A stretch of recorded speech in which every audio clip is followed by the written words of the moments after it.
Welcome to another episode of Sketchy Ideas, the live point counterpoint video podcast where we illustrate and debate concepts surrounding leadership, business, personal achievement, and designing awesome experiences in a way that may make you think twice before you implement that new idea you just learned all about on the internet. Hi, I'm Michael Rampolla. And I am muted, and I am Brad James. And joining us today also, there she is. Good. I'm Elizabeth. Awesome. Thanks. Yeah, we didn't practice that part. Elizabeth was always, she's ready on the cue, and I'm like trying to cue her.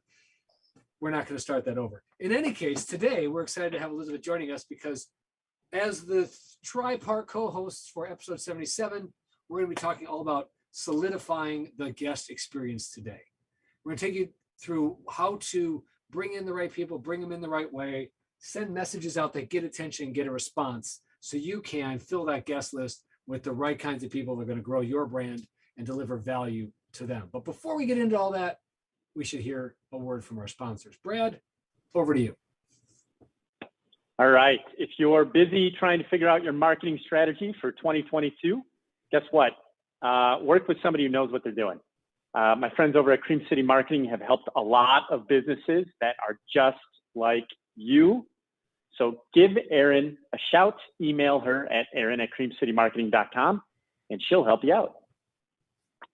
Over to you, Michael. Sketchy Ideas is also powered by Spirity, and Spirity is here this week with an alignment check. You know, annual plans are nice to look at, and New Year's resolutions are always good in theory, and to-do lists are really great for scratch paper. But if your daily activities don't have a solid link to those annual targets, then you're missing out on the chance to make sure that your activities are aligned. You need quarterly goals. You need weekly plans and milestones. You need those daily activities to be aligned to those other two items so you know that what you're doing is working on your most important priorities and driving yourself towards those positive outcomes. If it's time for an alignment check on your business, reach out to us at spirity.com. So let's get started. In today's episode, we're going to talk about everything you need to know. What did I miss? What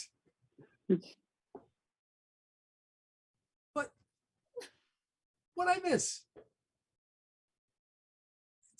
I think that's the keep going sign. Is that the keep going sign? Okay, keep going. In today's episode, we're going to talk about solidifying the guest connection, how to get the guests on your show, get their attention, get them to respond. You know they're going to be great. They just don't know it yet. Let's talk about how to make that happen. So here we go. Brad, tee us up with the framework. How did we get here, and why is this what we need to talk about next?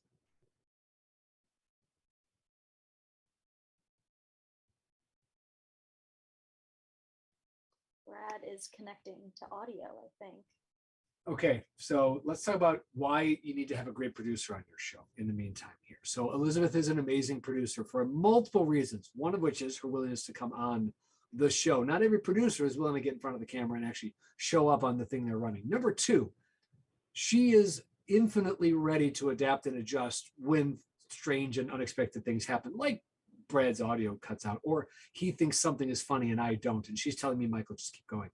So Elizabeth as a producer is an amazing producer. Those are a couple of her unofficial skills that we truly value. And it's one of the reasons that the show is as great as it is. And I think I've stalled adequately long enough for Brad's audio to connect. Am I right? I think so. You did. Yeah. You did. You know, Zoom is, and phones are great. I think it's this new 5G thing that's being deployed this week across all the cellular networks. Are you near an airport? No, but you know, one never knows what's happening with technology. So noted. So Brad, we are talking about how to get the guests on the show, how to get their attention and actually get a response. Oh, you got frameworks. We like frameworks. Well, yeah. I mean, we talked about last week, right? We talked about these three different layers: the basic messaging, the layer of influence, and the benefits to your guest. And we broke down how all three of these are important. But when enacting them, you need to start from the bottom and work your way up when communicating. So if you recall from last week, we decided to leave it for today to talk about how to get that messaging to those people, and specifically speaking in the order of which taking this whole benefit to the guest and how to break out your message to them. Hey, Elizabeth, quick question for you. Yes. If you've seen these, because I know we've seen them come in through some of our client interactions, right? For our clients that are going on guest, how do you typically see the asks come in for asking to be a part of something? Like, how would we ask them? No, how do we see them come in to us through the inquiries to our clients?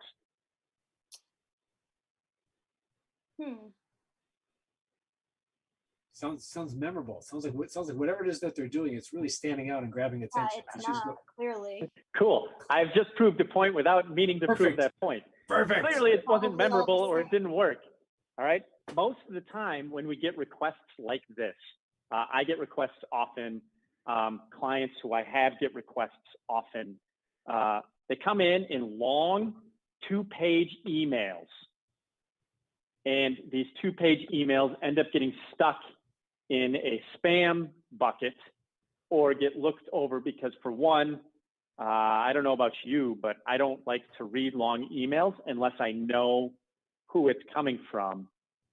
And also, if it's dense, because attention spans are short, because I'm constantly bumping from one thing to the next, I'm going to skim it quick and then delegate it off to somebody else most of the time if it's coming in to me, or I try to instruct my clients or who I do coaching with to go, hey, this is why you have somebody to help you with this stuff on your team, delegate it off and let it go.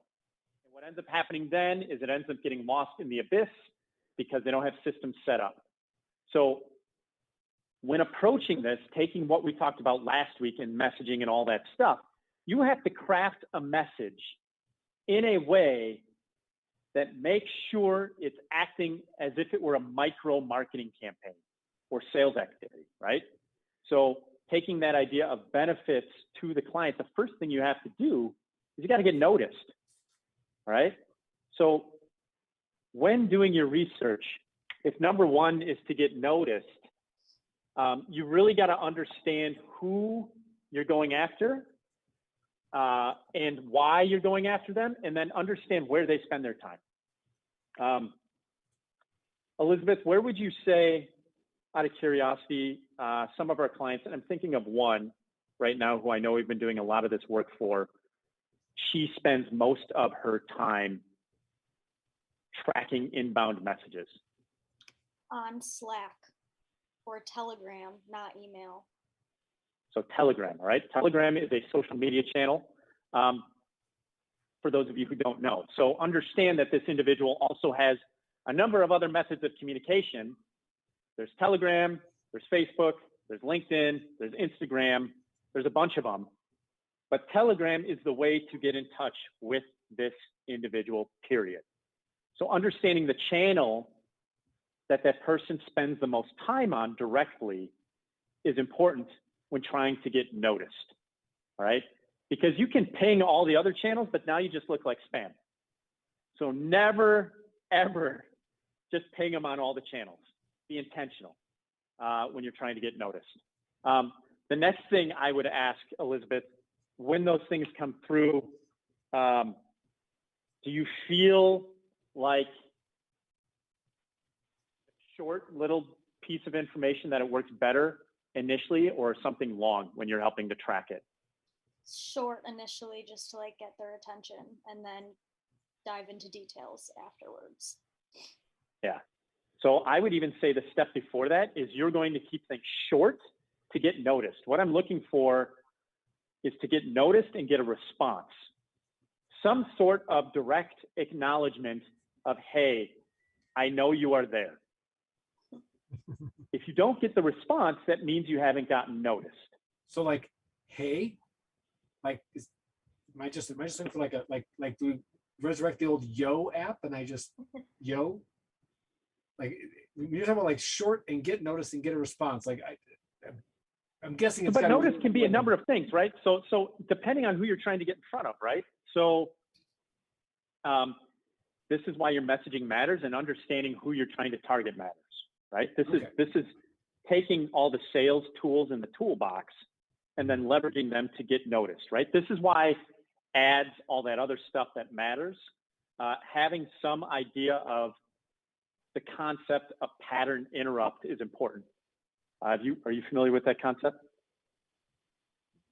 Well, refresh us. Pattern interrupt sounds like unexpected. So if pattern is what I see, what I expect to see next, something that is discordant or out of what's expected is going to therefore be more recognized. Like in the real world, something that a car that shouldn't be a bright colored car among all the other cars, that car gets noticed. Or how about advertising, right? Think about the best ads, right? The ads you remember, right? Definitely unexpected, not standard, not. What's the most unexpected. Recent ad that you've seen that's extremely memorable? Gosh, I am low on ad consumption, so I am not going to be a good candidate for that. Elizabeth? Well, this may not be like recent, but just thinking of ads in general, like the Super Bowl ads, like everyone always talks about the most memorable ones the day after, or like the Budweiser commercials are usually pretty memorable. Yep. Budweiser. But let me ask you the difference. Which commercials do you remember more? The obscure Budweiser commercials or the ones with the Clydesdales? The obscure ones. Okay. That's the point. So when you're trying to get noticed, and you don't have to be obscure and off the wall, but you do have to get noticed, because this premise of, if you remember, layer 2 from last week was your layer of influence. The more people who know you is what matters. So even if it's something necessarily off the wall, but remember, keep it on brand, and this is where personal branding and all that stuff matters.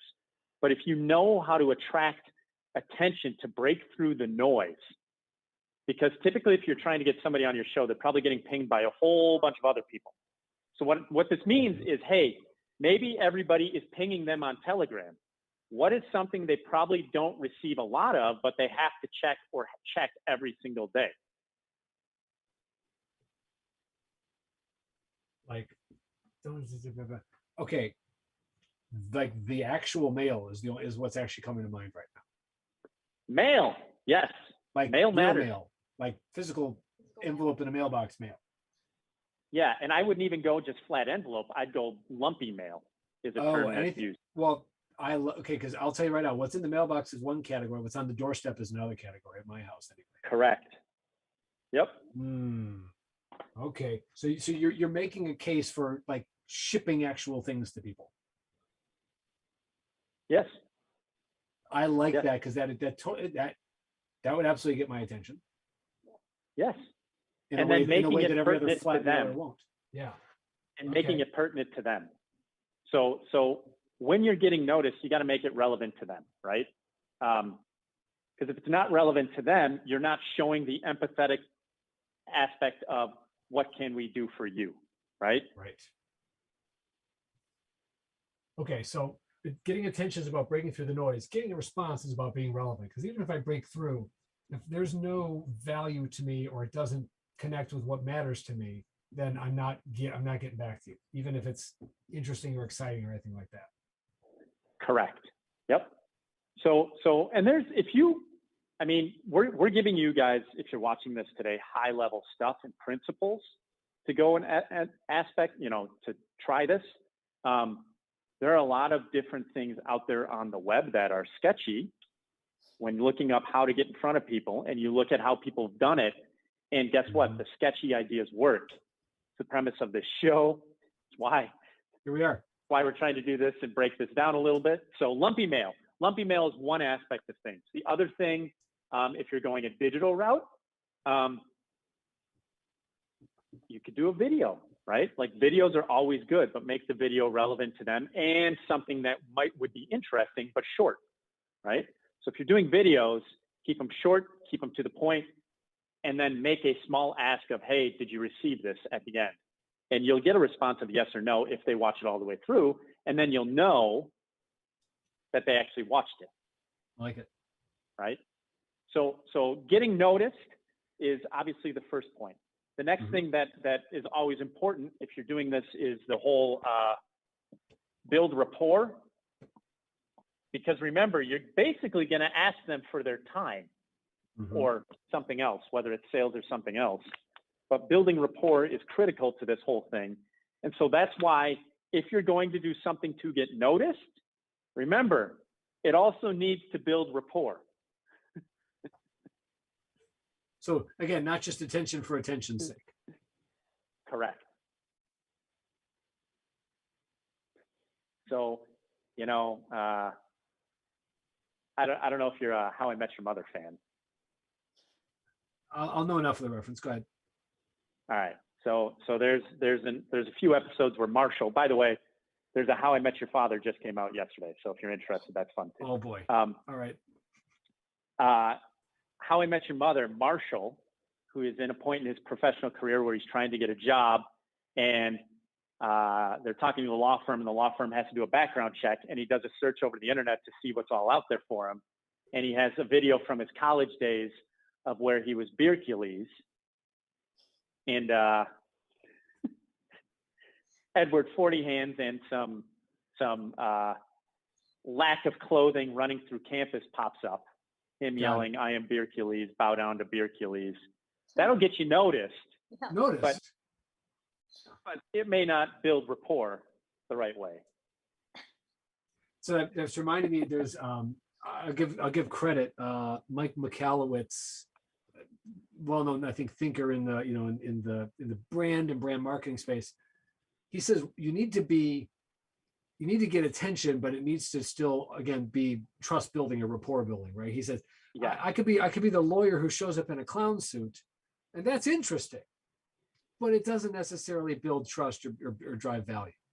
So getting noticed is there's a right way and an intentional way that's driving towards your outcomes, and then there's just attention for attention's sake.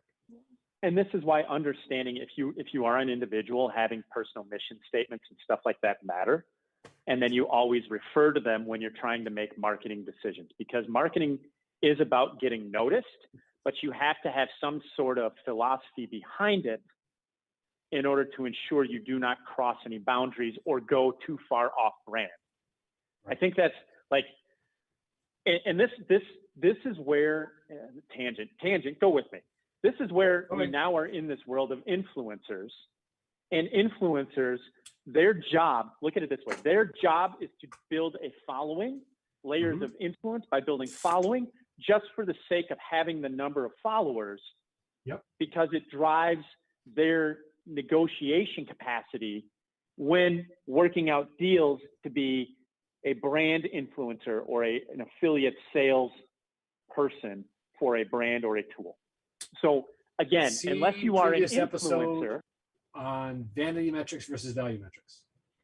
Yes. Yep. Homework for the producer. Thanks, Elizabeth. You want.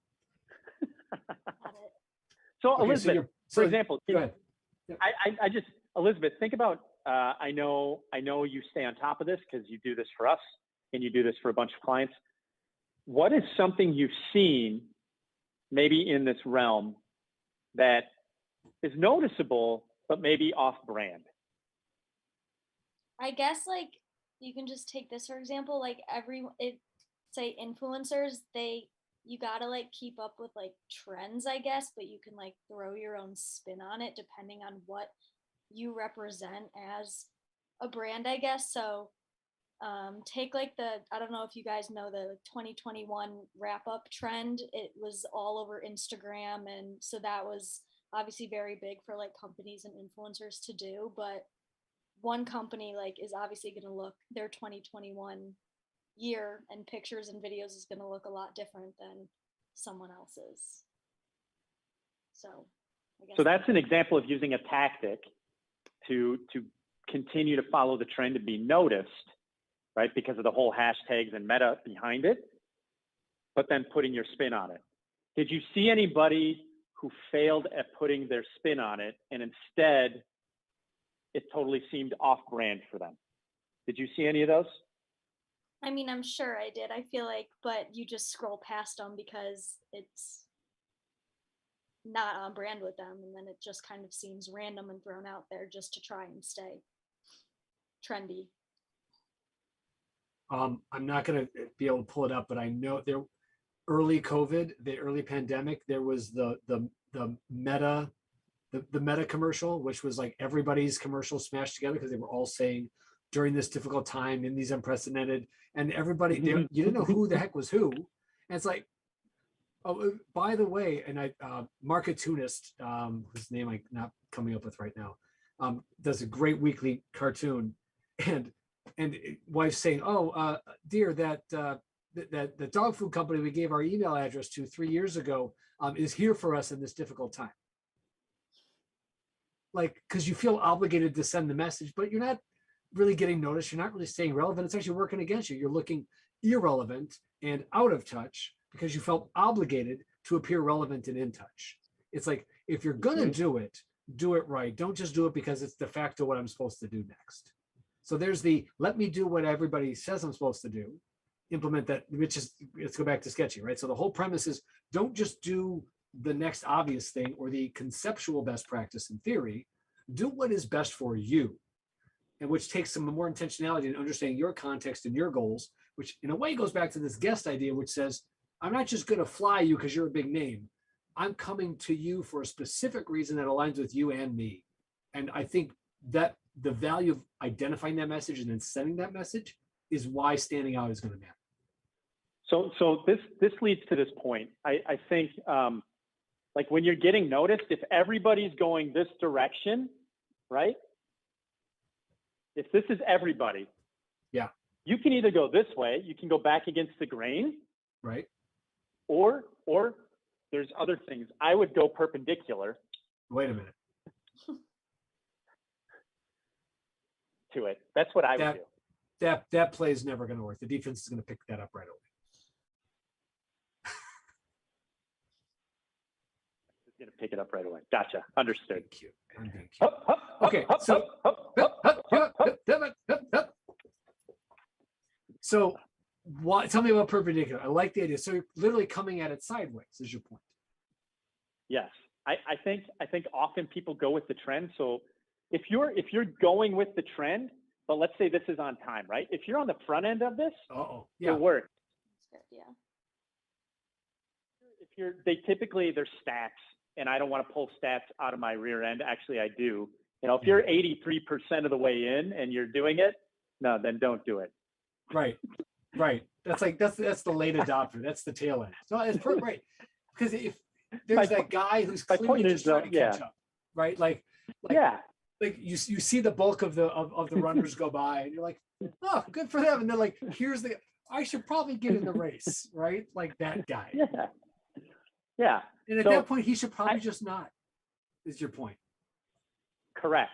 And there's different takes on this, and it depends back on your mission statement and understanding your approach. Okay.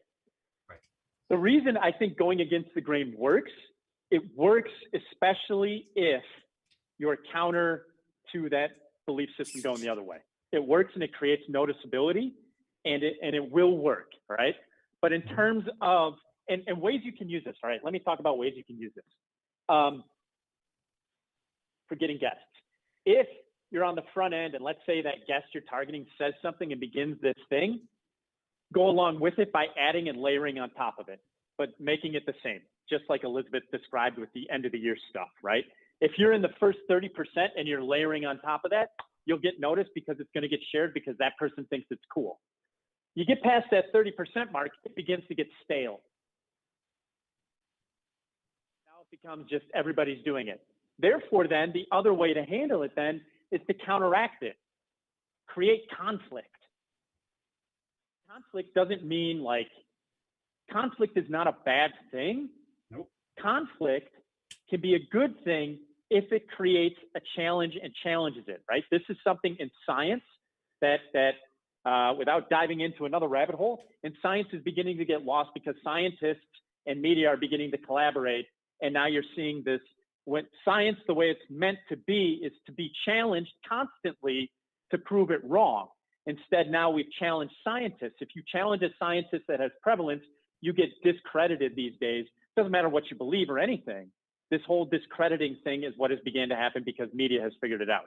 So you have to be careful when you're challenging things, and you got to make sure that it's meant with intention and backed by some sort of real value or substance, not just a fad, right? Unless you're trying to be a one shot in the dark thing that just creates controversy and now you're gaining notice.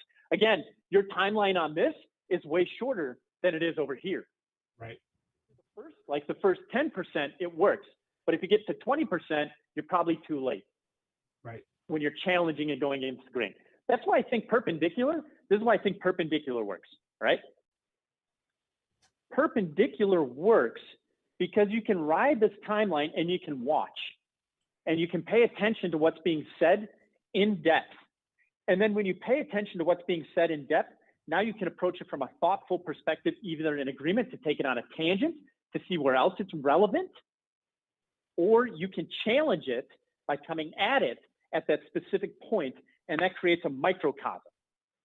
Those are ways that I approach when you're talking about getting noticed. So I'll explain, here's a story.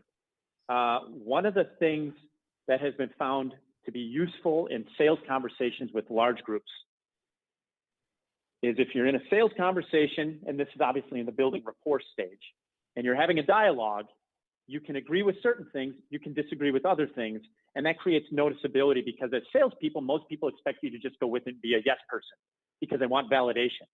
But if you challenge them on something and make it, and it's thoughtful and it's real and it's not BS, they will listen to you because they're going to go, wait, this guy's trying to sell me something, but he just contradicted me to create conflict. But that's interesting in their brain.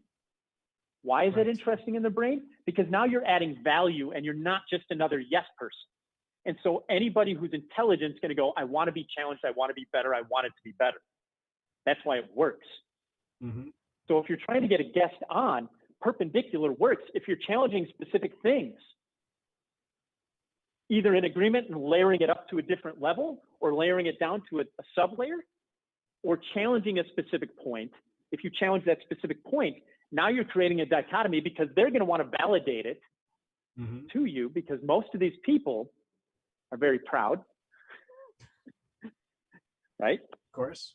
And if it's meaningful to them, if that point is meaningful to them and their bigger mission, they're going to want to gain advocates, right? Because they know your platform is working and all that stuff.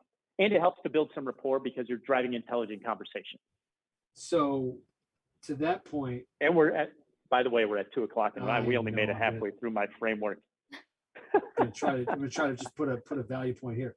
So if I'm trying to book a guest, instead of just saying, come on and we'll love you for the thing that you want to talk about, it sounds like to me like there's actually potential value. And I hear your point about this and I want to almost like ask for a debate. Is that it's almost without saying I want to come on and pick you apart, but I'm actually asking to engage with you, to make a tangible ask. Yes.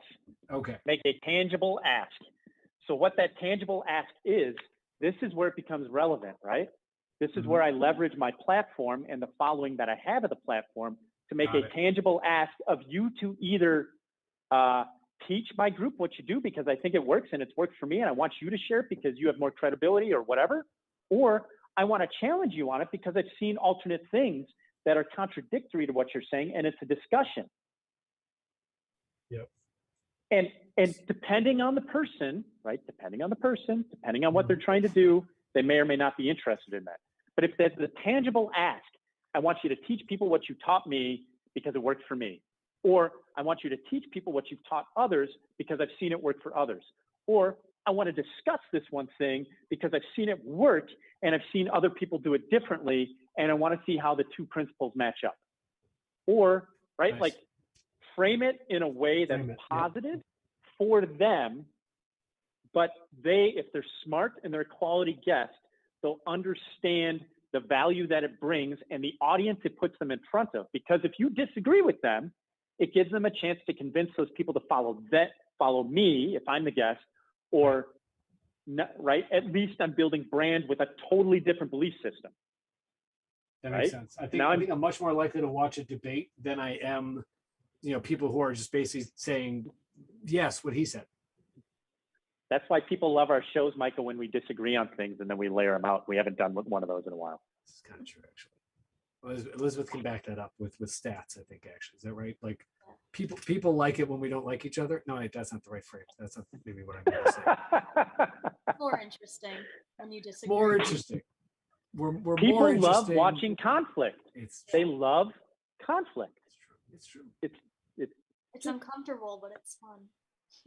It's uncomfortable. There's our quote for that. It's uncomfortable, but it's fun. And that's really what we're going for. Brad disagrees because he should if he's paying attention. All right, folks, it's been a lot. Thank you, Brad, for laying out the first part. Hopefully we got to enough of the framework for people that want to come back for more conflict or otherwise. But today you learned some of what you need to know to solidify the connection, get the attention, and get a response when you're trying to get guests on your show. And hey, as you know, this stuff applies in other realms too. When you figure out where else this stuff applies, hey, let us know. Reach out to us at info@sketchyideasshow.com. Elizabeth would love to field your message, and she will probably pay attention to it. So if your messages aren't getting noticed anywhere else, hey, we got an inbox, and we'll be happy to pay attention to it. Long and dense. Long, dense, long, dense, and it shouldn't look like spam. So if as long as it's not long, dense, or looking like spam, Elizabeth will be sure to respond to it. So send us your ideas and send us your questions and your insights.